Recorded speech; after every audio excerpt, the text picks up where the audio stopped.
지난 20일 김기현 국민의힘 대표가 국회 교섭단체 대표연설에서 국내 거주 중국인의 투표권을 제한하겠다고 밝혔습니다. 윤석열 정부는 이전부터 외국인 참정권을 제한하겠다는 입장을 여러 차례 드러낸 바 있는데요. 외국인 참정권에 관련한 논의는 김대중 대통령 당시 한일 정상회담에서 본격적으로 시작됐습니다. 그 배경에는 이전부터 일본 정부의 참정권을 요구해온 제일 한국인들의 요구가 있었기 때문인데요. 이를 위해 한국 정부는 상호주의 원칙에 따라 국내 거주 외국인에게 적용하기로 한 것입니다. 몇 차례 국회에서 논의되다 17대 국회 시절 2005년 장기 체류 외국인에게 지방선거 선거권을 부여하기로 합의했는데요. 대통령, 국회의원 선거는 불가능하지만 영주권 자격을 획득한 지 3년 이상이 지난 18세 이상의 영주권자에 한하여 지방선거에서 투표를 할 수 있게 됐습니다. 2006년 제4회 동시지방선거부터 선거 참여가 허용됐습니다. 하지만 최근 싱하이밍 주한 중국 대사의 중국 패배 배팅 발언 이후 윤 대통령이 한중 간 상호주의에 맞도록 제도 개선을 노력해달라며 한국에 사는 중국인을 포함한 외국인의 투표권을 제한하려는 움직임을 보였는데요. 포문을 연 것은 권성동 국민의힘 의원입니다.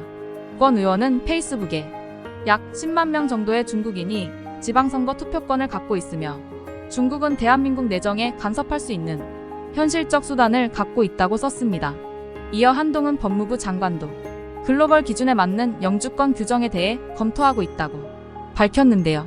이에 야당 측은 현중 정서를 일으켜 지지율을 끌어올리려는 정치적 책략이라며 비판에 나섰습니다. 외국인 참정권 반대론자들은 상호주의와 여론 왜곡 가능성을 근거로 듭니다. 상호주의는 내가 잘 대해주면 상대방도 잘해줄 것이라는 상호 간 신뢰를 바탕으로 성립됩니다.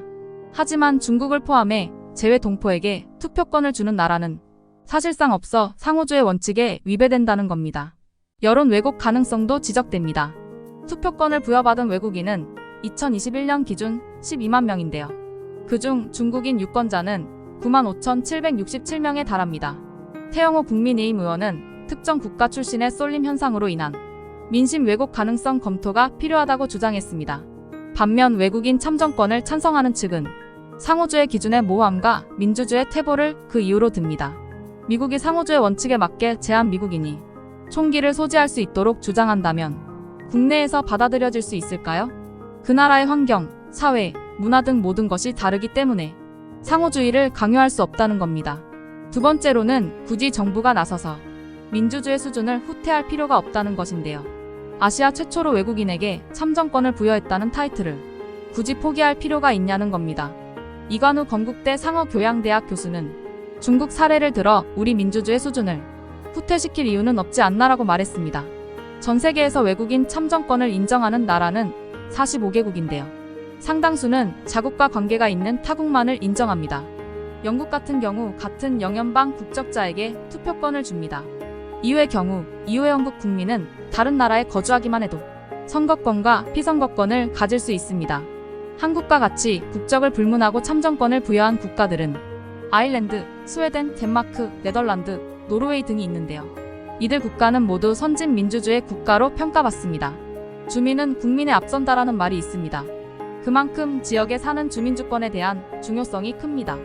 외국인이 지방선거에서 투표한다는 것은 지역 공동체의 정치의사 형성 과정에 직접 참여한다는 의미인데요. 외국인이 소속감을 가질 수 있을 뿐만 아니라 원활한 사회통합에도 도움이 될 수 있습니다. 또한 지방자치를 활성화하고 지역 공동체의 다양성과 결속력을 높일 수 있는데요. 다만 여당 측이 우려하는 표심 왜곡 가능성이 아예 없다고 보기는 어렵습니다. 이러한 부분에 대해서는 투표권 참여 기준을 강화시키는 등 심도 깊은 논의가 필요해 보입니다. 토마토픽이었습니다.